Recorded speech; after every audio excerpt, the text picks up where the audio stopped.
कक्षा 12 भाग 1 सांख्यिकी। दोस्तों, हमने लास्ट पीरियड में यानी लास्ट वीडियो में देखा था कि पारंपरिक आधार और अचल आधार की पद्धति से सूचकांक कैसे ज्ञात करते हैं, और मैंने आप लोगों को एग्जाम्पल नंबर 2 भी करवाया था जिसके अंदर 6 वस्तुओं का सूचकांक ज्ञात करना होता है। तो आज उसी प्रकार के क्वेश्चन हम गिनेंगे, लेकिन बड़े क्वेश्चन है बराबर। अभी तक हमने एग्जाम्पल नंबर 1, 3, 4, 5 में जो एग्जाम्पल पढ़े थे तो उसके अंदर एक ही चीज़ के बारे में हमें सब कुछ दे दिया था, लेकिन आज हम थोड़े विशिष्ट प्रकार के एग्जाम्पल पढ़ेंगे। तो यहाँ पे आपको देखो एग्जाम्पल नंबर 6 बताया गया है। तो एग्जाम्पल नंबर 6 में दोस्तों, एग्जाम्पल नंबर 6 में यहाँ पे गेहूँ, आटा, बाजरी, चने का आटा बराबर आटा दिया गया है और बिक्री लाख रुपए में दी गई है। तो हमें अचल आधार की विधि से और पारंपरिक आधार की विधि से सामान्य सूचकांक की गणना करनी है। दोनों पद्धतियों का उपयोग करके हमें सूचकांक ज्ञात करना है। तो दोस्तों, यहाँ पे सबसे पहली बात करेंगे हम। तो यहाँ पे 3 चीज़ों का यानी भाव दिया गया हमें लाख रुपए में। तो सबसे पहले देखो, इसको कोष्टक के आधार पर, जैसे एग्जाम्पल नंबर 6 में हमें कोष्टक दिया गया है तो उस आधार पर हम उसे कैलकुलेट करेंगे। तो दोस्तों, हमें यहाँ पे पहले अचल आधार की पद्धति से सूचकांक ज्ञात करना है, फिर पारंपरिक आधार की पद्धति से ज्ञात करना है। तो सबसे पहले देखो दोस्तों कि हमें जो माहिती दी गई है तो उसे मैं एक नोट में पहले लिख लेता हूँ, फिर आपको कैलकुलेट करके बता देता हूँ। तो यहाँ पे वर्ष दिया गया है हमें। वर्ष से 2011, 2012, 2013, 2014 और ये 2015। आटा दिया गया हमें, तो गेहूं का आटा,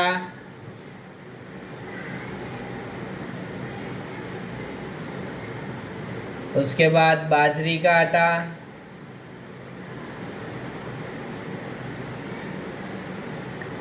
उसके बाद चने का आटा।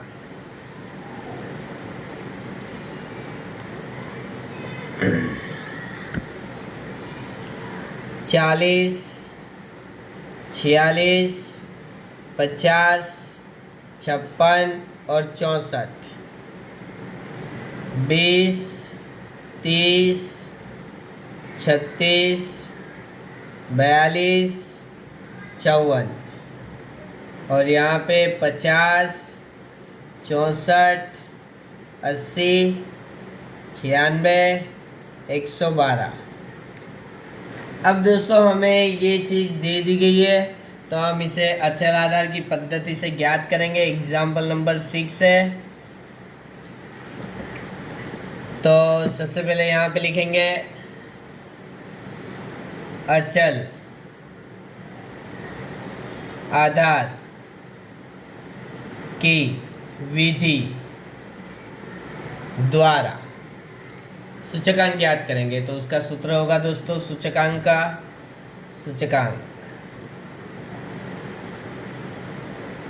सूचकांक को आय के संकेत द्वारा दर्शाया जाता है। चालू वर्ष का चल मूल्य बटे में आधार वर्ष का चल मूल्य इंटू 100। अब दोस्तों, यहाँ पे जो क्वेश्चन दिया गया है उसे हम अचल आधार की पद्धति से गिनेंगे और आधार वर्ष हमें 2011 को लेने के लिए बताया गया है। क्वेश्चन में आधार वर्ष किसे लेने के लिए बताया गया है? 11 को, यानी 2011 की जो कीमत है उसको सबके बटे में रखेंगे। यानी सिर्फ गेहूं की बात करें तो गेहूं में हमारे पास 2011 आधार वर्ष का मूल्य 40 है, तो 46/40, 50/40, 56/40 और 64/40, ये हो गया। अब बाजरे की बात करें तो 30/20, 36/20, 42/20 और 54/20। उसी तरह से चने के भाव में भी करेंगे। 64/50, 80/50, 96/50, 112/50। तो स्टार्ट करेंगे अभी हम। तो वर्ष लिखेंगे यहाँ पे, वर्ष 2011, 2012, 2013, 2014 और 2015। यहाँ पे आटा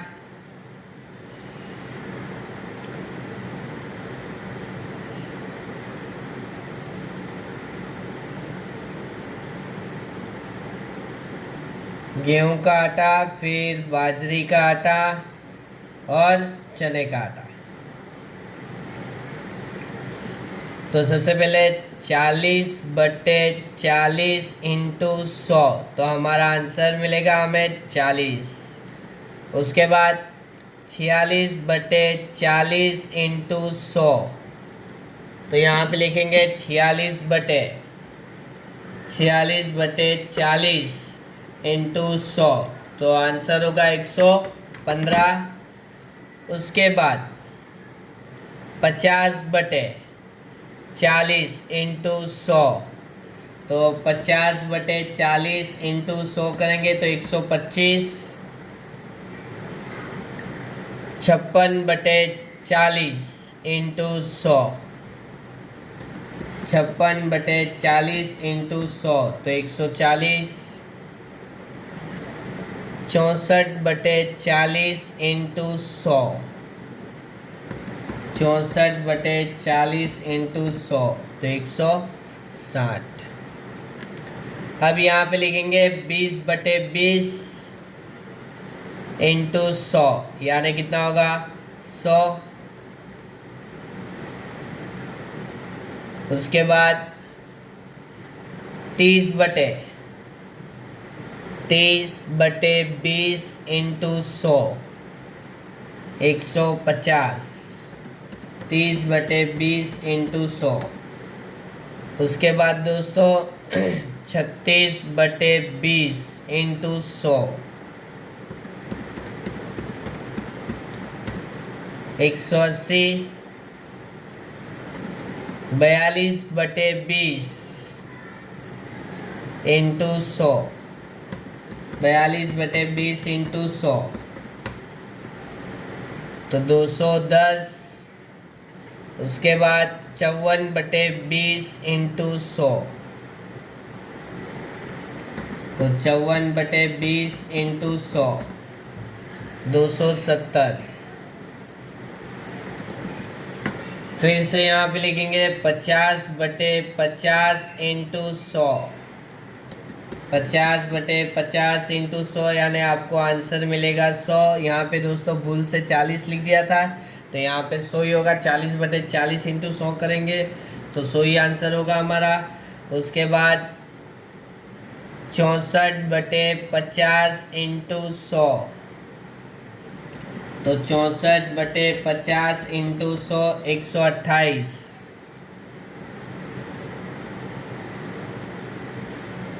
उसके बाद यहाँ पे लिखेंगे 80/50 इंटू 100, 80/50 इंटू 100, 160। उसके बाद है दोस्तों 96, यानी 96/50 इंटू 100, 192।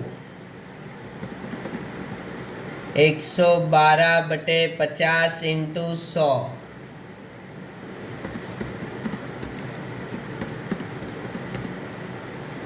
224। अब देखो दोस्तों, इसका टोटल करेंगे हम बराबर, तो योग करेंगे सबका, तो योग होगा, सबका योग करेंगे, सबके सूचकांक का योग करेंगे, तो इसका आंसर है 100, इसका भी आंसर है 100, और इसका भी आंसर दिया गया है 100। तो टोटल योग कितना हुआ 300।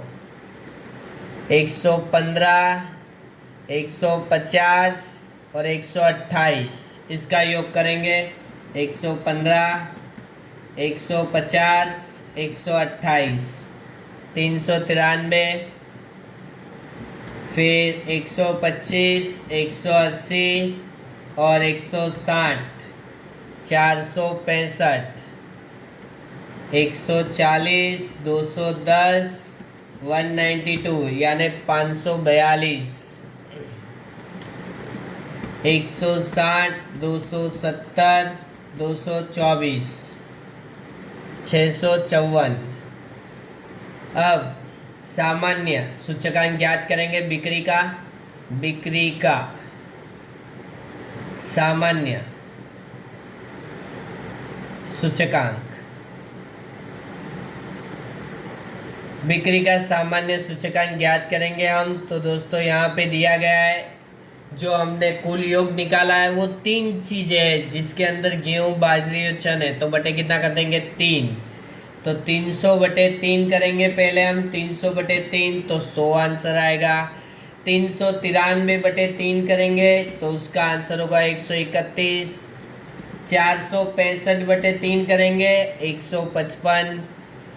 542 बटे 3 करेंगे 180.67। फिर 654 बटे 3 218।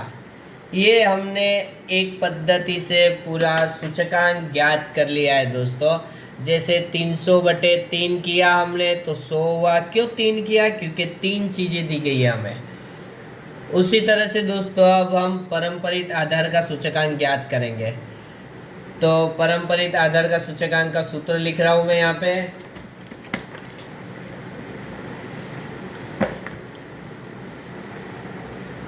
परंपरित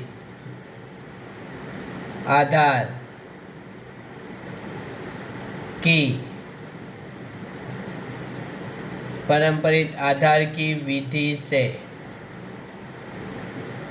सूचकांक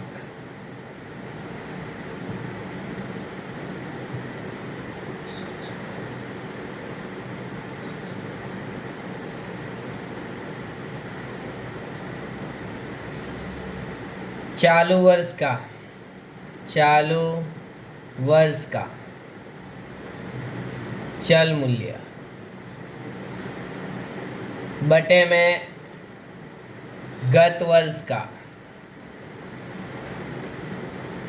चल मूल्य इंटू 100। चलो तो फिर से हम स्टार्ट करेंगे। तो यहाँ पे लिखेंगे वर्ष 2011, 2012, 2013, 2014 और 2015। आटा यहाँ पे दिया गया हमें,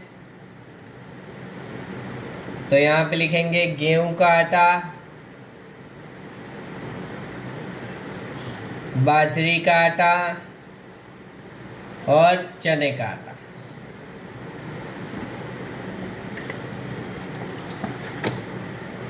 जैसे दोस्तों हमें यहाँ पे जो रकम दी गई है सेम उसी तरह से गिनेंगे। तो यहाँ पे 40 बटे 40 इंटू 100। इसके अंदर पिछले साल वाली जो मूल्य की कीमत होगी वो हम सबके बटे में लिख देंगे।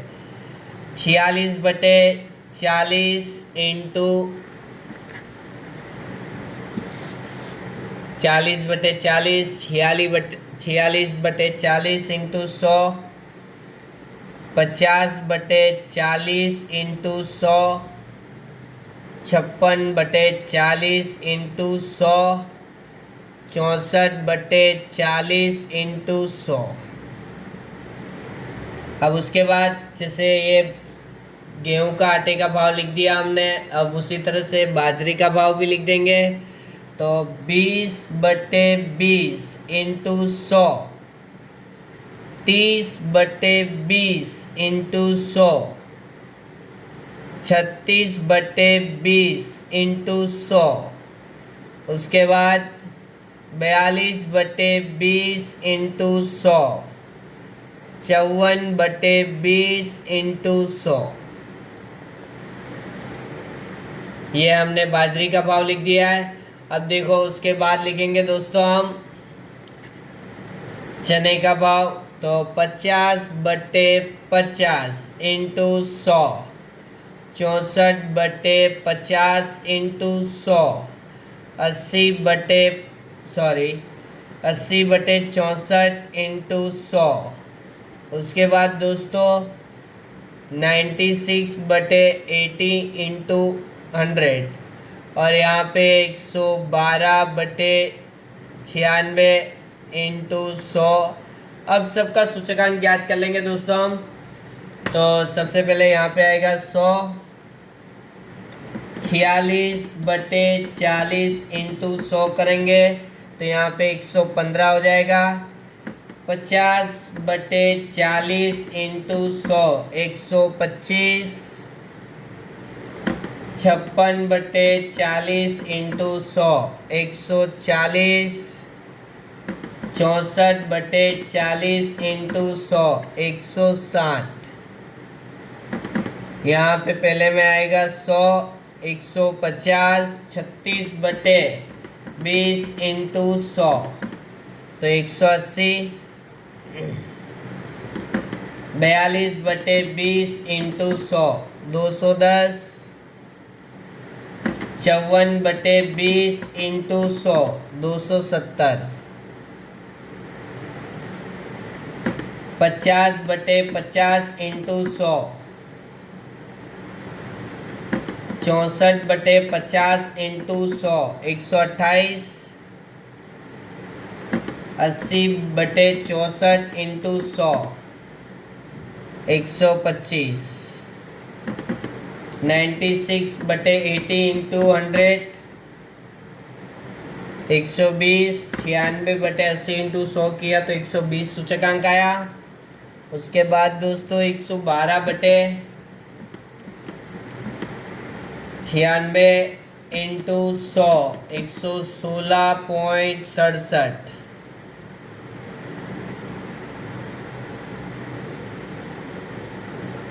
अब दोस्तों सबका योग करेंगे हम।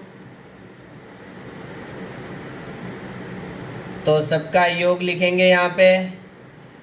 3 चीज़ें तो 300 115 150 और 128। 393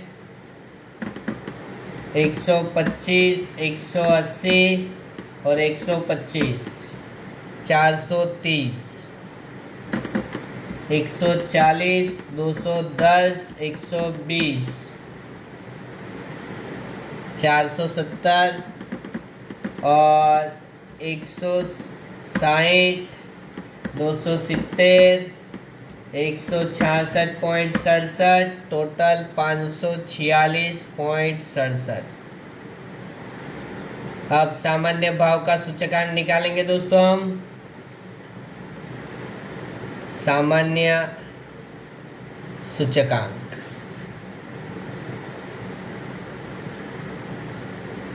तो 300/3 कर देंगे तो हमारा आंसर आएगा 100। 300/3 तो 100। 393/3 131। 430/3 तो 143.33। 470/3 तो 156.67 और 546.67/3 तो 182.22। तो दोस्तों ये हो गया पारंपरिक आधार से सूचकांक। तो इसी टाइप के क्वेश्चन अब मैं आप लोगों को स्वाध्याय में से दे रहा हूँ दोस्तों, जो आपको कंपलसरी गिनने ही होंगे। तो क्वेश्चन नंबर है आपके लिए एग्जाम्पल नंबर 7। यहाँ पे लिख रहा हूँ मैं, लिख रहा हूँ एग्जाम्पल नंबर 7 और स्वाध्याय 1.1 में तीसरा क्वेश्चन, क्वेश्चन नंबर 3। तो इससे आपका स्वाध्याय 1.1 कंपल यानी टोटली कंप्लीट हो जाता है यहाँ पे। अब बात करेंगे तो उसके आगे, अभी तक हमने अचल आधार का सूचकांक और पारंपरिक आधार का सूचकांक ज्ञात करना सीखा दोस्तों। अब हमें सूचकांक दिया होगा, क्या दिया होगा? सूचकांक। तो हमें सूचकांक पैसे ही, जैसे अचल आधार का सूचकांक दिया है तो पारंपरिक आधार का सूचकांक ज्ञात करना होगा, और पारंपरिक आधार का सूचकांक दिया होगा तो अचल आधार का सूचकांक ज्ञात करना होगा। तो यहाँ पे देखो दोस्तों, यहाँ पे लिखा हुआ है अचल आधार से पारंपरिक आधार में एवं पारंपरिक आधार से अचल आधार में सूचकांक को परिवर्तन करना है। ओके, तो हम इस टाइप के क्वेश्चन अभी गिनेंगे। तो आज एक पद्धति करवा देता हूँ मैं। तो अचल आधार का सूचकांक दोस्तों आपको दिया गया है, लेकिन उसके ऊपर से आपको पारंपरिक आधार का सूचकांक ज्ञात करना है। तो सूत्र में कोई चेंजेस नहीं है। तो आधार यानी चालू वर्ष का चल मूल्य की जगह पे सूचकांक आ जाएगा। तो मैं आपको सूत्र लिख के बता रहा हूँ, जैसे अचल आधार के सूचकांक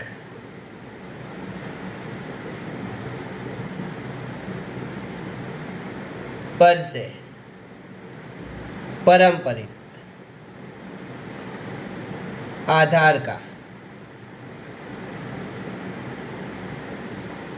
सूचकांक, यानी अचल पे से हमें पारंपरिक आधार का सूचकांक दोस्तों ज्ञात करना है। तो यहाँ पे बात करूँगा आज मैं, तो सूत्र लिख के बता रहा हूँ। पारंपरिक आधार का सूचकांक, उसको आय के द्वारा दर्शाया जाता है। यहाँ पे लिखते थे हम चालू वर्ष का चल मूल्य लिखते थे, तो उसकी जगह पे हम क्या लिखेंगे? चालू वर्ष का अचल आधार का सूचकांक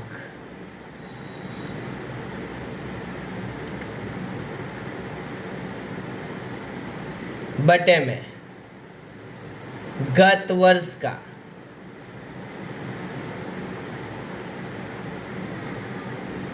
अचल आधार का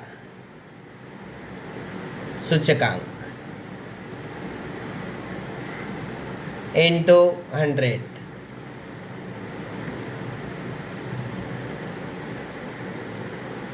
तो एग्जाम्पल नंबर 8 हम स्टार्ट करेंगे अब यहाँ पे। एग्जाम्पल नंबर 8, वर्ष 2009 से 14 तक, 2009, 2010, 2011, 2012 और 2013, और नेक्स्ट दिया गया है 2014। अब सबका सूचकांक लिख देंगे दोस्तों। ये अचल आधार का सूचकांक हमें दिया गया है क्वेश्चन में। तो सबसे पहले 120, 132, 96, 144, 138, 108। पारंपरिक आधार का सूचकांक सूत्र तो मैंने ऊपर बता ही दिया है। अगर दोस्तों अगर परीक्षा में आप लिख रहे हो और सूचक यानी सूत्र यहाँ पे नहीं समा पा रहा है, तो आप उसको नीचे दर्शा सकते हैं या तो फिर ऊपर दिखा सकते हो लिख के अलग से। ऐसा जरूर नहीं है कि उसके बाजू में सूत्र यानी सूत्र आना ही चाहिए। आप फॉर्मूला उसके ऊपर भी लिख सकते हो, यानी फॉर्मूला ऊपर भी दिखा सकते हो या नीचे भी दिखा सकते हो। तो यहाँ पे दोस्तों पारंपरिक आधार का सूचकांक 120 बटे 120 इंटू 100। पारंपरिक में जो आप लास्ट पद्धति में करते थे बस वही काम यहाँ पे, जैसी गिनती वहाँ पे थी वैसी ही सेम गिनती यहाँ पे, सिर्फ यहाँ पे सूचकांक दिया गया है बस, और कुछ भी नहीं है। 132 बटे 120 इंटू 100, 96 बटे 132 इंटू 100 बराबर, यानी इसके बटे में बराबर, यानी 132 के बटे में 120 लिखेंगे, 96 के बटे में 132 लिखेंगे। अब 144 बटे 96 इंटू 100, उसके बाद 138 बटे 144 इंटू 100, 108 बटे 138 इंटू 100। तो पहले में आंसर आएगा दोस्तों 100, 132 बटे 120 करेंगे इंटू 100, तो आंसर होगा 110। 96 बटे 132 इंटू 100, तो 72.73 आएगा आंसर आपका। 144 बटे 96 इंटू 100, तो 150। 138 बटे 144 इंटू 100, 95.83। 108 बटे 138 इंटू 100, तो 78.26। ओके, तो इस तरह से आपको क्वेश्चन को कैलकुलेट करना होगा दोस्तों। तो इस टाइप का एक क्वेश्चन मैं आपको स्वाध्याय 1.2 में से दे रहा हूँ। तो स्वाध्याय 1.2 में से आपको कैलकुलेट करना है, इसी टाइप का एक क्वेश्चन है। तो क्वेश्चन नंबर स्वाध्याय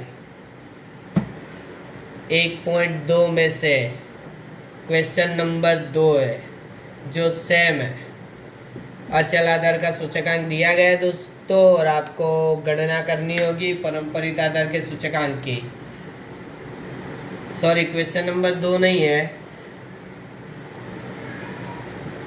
क्वेश्चन नंबर 3 है। 3 जनवरी फरवरी मार्च महीने वाला जो क्वेश्चन है वो गिनना है, क्वेश्चन नंबर 3। ओके।